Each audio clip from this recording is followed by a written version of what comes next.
অবাক করা কাণ্ড। পানি এমন হওয়া হয়েছে বৃষ্টিতে, সব ডুবেছে, মালিবাগ, মৌচাক, সব রাস্তা পানি আর পানি।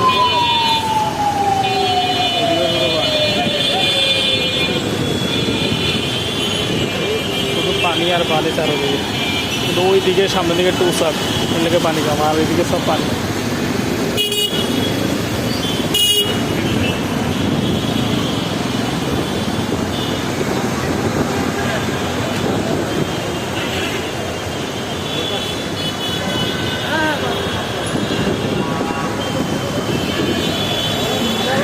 অবস্থা কোরবানির গরু নিয়ে মানুষ বড় বিভাগে আছে, গরু নিয়ে আসতে পারে না, গরুর হাটগুলো চলে না।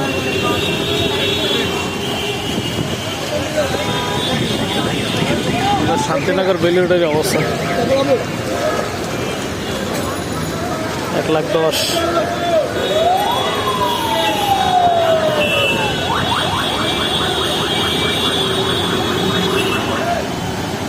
কি যে খারাপ অবস্থা, মানুষের দিকে কষ্ট। আজকে 1 ঘন্টা 1.5 ঘন্টা বৃষ্টি হয়েছে, এই অবস্থা।